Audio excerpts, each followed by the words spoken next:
Après tout, si, il faut. Il faut!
Michel, emmène-moi. Il est quelle heure? 11h moins 10. Non, ciao. Maintenant, je fonce, Alphonse. Este es el principio de Al final de la escapada, la película que lo empezaría todo. La la la la. La la la la la la la la la la la la la la. Pero antes de entrar en materia, vayamos unos años atrás. La Nouvelle Vague surgió de una Francia azotada por la posguerra. Durante la Segunda Guerra Mundial, las películas extranjeras dejaron de importarse el país galo. Pero una vez finalizada esta, empezó a llegar una avalancha de películas. Los realizadores franceses pudieron disfrutar por primera vez de obras como las de Hitchcock u Orson Welles, lo que supuso para ellos una inmensa fuente de creatividad. Esta nueva camada de directores franceses querían mostrar su deseo de autoexpresión y de comunicarse de una manera libre ante los demás. Esto dio comienzo a una discusión abierta sobre el cine, dentro de los distintos foros artísticos. Las revistas especializadas fueron la primera plataforma que usaban los intelectuales de la época, como André Bazin, para desarrollar sus teorías acerca del cine. André Bazin fue uno de los primeros que concibió el cine como una forma de expresión artística que merecía un análisis serio. Su interés radicaba en el lenguaje cinematográfico y que a través de sus artículos debatía si debía de prevalecer en su forma o en su contenido. En 1948 escribió un artículo llamado Naissance d'une nouvelle avant-garde, que es considerado hoy en día como el primer fundamento teórico que dio lugar al nacimiento artístico de la Nouvelle Vague. En este artículo, Alexandre Astruc abogaba por la idea de que el cine debía convertirse en un medio más personal, como pasaba con la literatura, en el que la cámara del director se convirtiera en el bolígrafo del cineasta. Cahiers du Cinéma fue la revista más importante de cine en Francia, y es considerado como el medio que dio lugar al nacimiento del movimiento cinematográfico. Esta fue creada en 1951 por Jacques-Daniel Valcroze y André Bazin, y gozó de su mayor popularidad hasta el 1968. En esta revista se podían encontrar numerosos artículos académicos sobre la cinematografía francesa. Con una distintiva portada amarilla, esta revista contaba con los mejores críticos de la época, que luego pasaron a ser cineastas de renombre dentro del movimiento. Algunos de estos fueron François Truffaut, Jean-Luc Godard, André Bazin, Eric Rohmer o Claude Chabrol. André Bazin se convertiría en una especie de mentor para toda esta oleada de jóvenes críticos de cine. Mantendría relaciones cercanas con Truffaut, ya que siempre estaría metido en líos en su juventud. Bazin y Daniel Valcroze dieron la oportunidad a estos jóvenes de poder expresar sus opiniones de la manera que consideraran oportuna. Creían que la revista se debería de destacar por su heterogeneidad en los artículos, con la opinión que cada autor tuviera sobre el séptimo arte. Con el tiempo, la revista empezó a ganar mucha popularidad en el país, y la atención hacia los artículos que se publicaban era cada vez mayor. Una peculiaridad de todos estos jóvenes escritores era su rechazo hacia el cine tradicional francés, que dominaba las taquillas francesas en esos años. Los directores franceses empezaron a probar diferentes técnicas dentro de la cinematografía, que rompían tanto visual como narrativamente con el modo tradicional de hacer cine de la época. La mayor influencia artística de la Nouvelle Vague provenía principalmente del neorrealismo italiano y el cine negro, los cuales se estaban popularizando en los Estados Unidos durante la década de los 40 y los 50. Sin embargo, ya en 1955 destacó una película que una joven fotógrafa de 25 años había sentido la necesidad de escribir y dirigir. El nombre de esta era La Pointe Courte y su directora, Agnès Varda, quien realizó un largometraje donde ya se atisbaban las bases del futuro movimiento. Esta se exhibió en el Festival de Cannes de ese año y fue alabada por la crítica, y especialmente por Bazin. No obstante, a pesar de que se consideraba una fantástica película y todos los intelectuales de la época la vieron, cuando en 1959 se estrenó Hiroshima Mon Amour de Alain Resnais, la cual presentaba una temática similar y al final de la escapada, toda la atención de la crítica y alabanzas en Cahiers du Cinéma recayeron sobre esta e ignoraron el debut de Agnès Varda, a pesar de que en su película ya estaban todas o casi todas las claves de la Nouvelle Vague. Durante décadas, el cine de Hollywood fue el que estableció los estándares a seguir dentro del séptimo arte. Los directores franceses adquirieron los conocimientos cinematográficos viendo las películas que llegaban de Norteamérica para luego romper con todas sus reglas.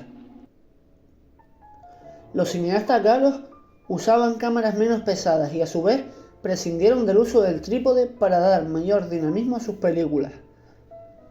El desarrollo narrativo no era lineal, como se venía haciendo en el cine tradicional, sino que muchas veces se montaban las películas en capítulos, como si de una obra literaria se tratara.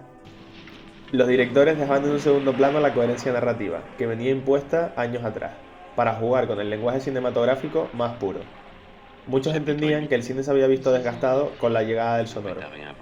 Los realizadores franceses pretendían traer de vuelta ese espíritu artístico que fue impulsado por directores como Griffith o Eisenstein en los comienzos del séptimo arte. La inversión que se hacía en el cine en aquellos años era muy baja, lo que generaba muchas complicaciones a los creadores para financiar las películas que querían rodar. Hay que decir que desde 1947 hasta 1957, las películas francesas recibieron apoyos económicos por parte del gobierno, al igual que muchas coproducciones internacionales se instalaron en el país. Sin embargo, en 1957, la televisión empezó a ser cada vez más popular, por lo tanto, la asistencia a los cines sufrió de una disminución drástica. Ese fue el principal motivo por el que muchas películas de la Nouvelle Vague fueron rodadas en pisos prestados o que pertenecían a algún familiar del director. Esto también lo podemos ver en el reparto de las películas, en las que no era raro de ver actores nobles participando, ya que los creadores no podían costearse la contratación de actores de caché.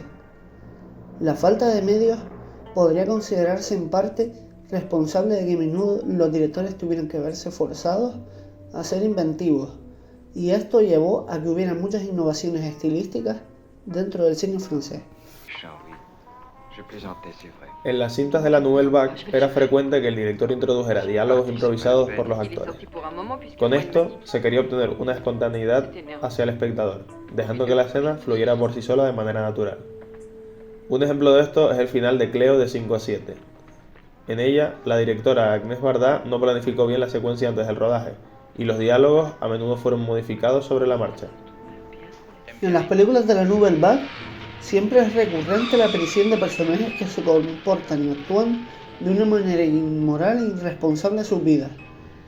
A menudo no tienen un objetivo claro y tampoco tienen lazos familiares en los que apoyarse. Por ejemplo, en el final de La Escapada, Michel roba un coche en Marsella, roba dinero de su novia y mata a un policía en el camino de París. En la película, a menudo se muestra la actitud caótica del personaje que tiene ante la vida. Muchos filmes dentro de la corriente tratan sobre las complejidades dentro de las relaciones amorosas. En su mayoría, se trata de gente joven que ronda la treintena y en la que vemos las diferentes batallas que tienen que lidiar a diario, con sus relaciones, con sus matrimonios o con sus hijos. Esta temática la podemos ver en películas como Domicilio conyugal, de Truffaut, en la que se nos muestra una pareja casada que tiene que lidiar con los problemas que trae consigo la vida en matrimonio. El sonido en las películas de la Nouvelle Vague también se grababa en vivo, lo que era algo poco habitual en el cine. Podemos observar, como si prestamos la suficiente atención en varias escenas, Se escucha unas con un sonido más fuerte y otras con un sonido más suave. Los directores no solían hacer muchas correcciones a este respecto.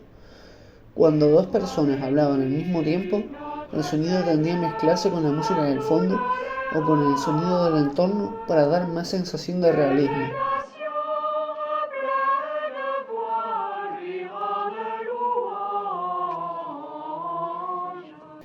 Otra de las características técnicas que predomina en las cintas pertenecientes a la Nouvelle Vague es el uso de elipsis o jump cut en la edición de las películas. Los realizadores franceses no querían seguir los estándares de montaje tradicional, porque creían que de esta manera la historia abarcaba toda la atención, dejando de lado todas las características cinematográficas. Pondremos de ejemplo de nuevo la película de Jean-Luc Godard Al final de la escapada, en la que hay una secuencia en la que el personaje de Michel conduce un coche robado y vemos cómo el fondo va cambiando con la sucesión de cortes, mientras el personaje sigue manteniéndose en una misma posición dentro del plano. Este recurso también les permitía acortar una escena de acción en varias partes. El uso del plano secuencia también es una de las características principales de la Nouvelle Vague.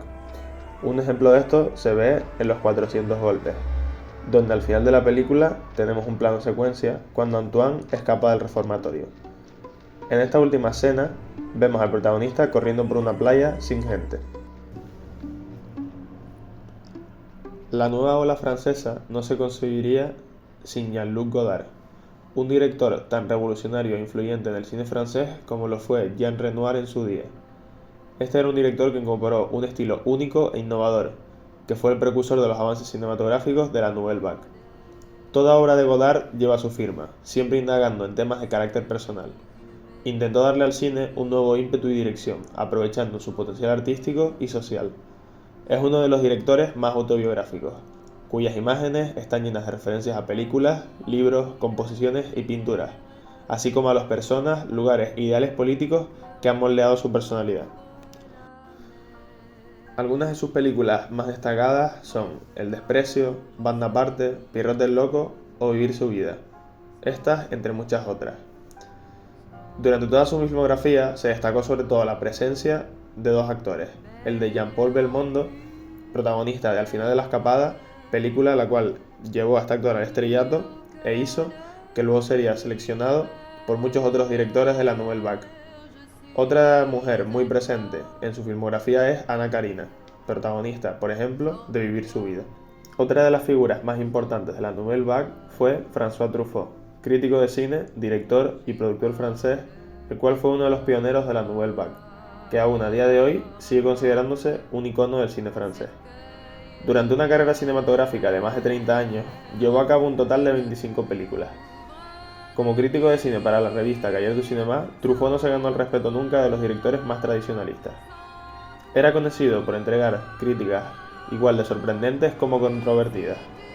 La aversión que recibió por parte de la industria cinematográfica hizo que no fuera invitado al Festival de Cannes en 1958. Truffaut empezaría su carrera como director en el año 1955 con los cortometrajes Una visita y Los mocosos en el 57. Su primer largometraje sería el ya mencionado Los 400 golpes, una de las primeras películas dentro de la Nouvelle Vague que a su vez fue un rotundo éxito, lo que lo hizo consolidarse como uno de los directores más importantes de la época. En esta se ve como protagonista a Jean-Pierre Lot, quien luego sería también uno de los iconos de la propia Nouvelle Vague, el cual haría de actor en muchas otras películas. Otro de los directores más aclamados de esta época fue Éric Rohmer, guionista y director francés que es considerado como uno de los padres fundadores de la Nouvelle Vague. Este comenzó a escribir críticas cinematográficas a finales de la década de los 40 y fue durante años el editor de Cahiers du Cinéma. Trabajó en la televisión antes de alcanzar el éxito internacional a finales de la década de los 60 con sus largometrajes. Rohmer hizo su primera película con Les Signes du Lion en 1959, pero su carrera no despegaría hasta el lanzamiento de su segundo largometraje, La coleccionista, en 1967. Las películas de Rohmer muestran personajes que hablan con honestidad sobre sus emociones e inquietudes como el sexo, el amor o la muerte.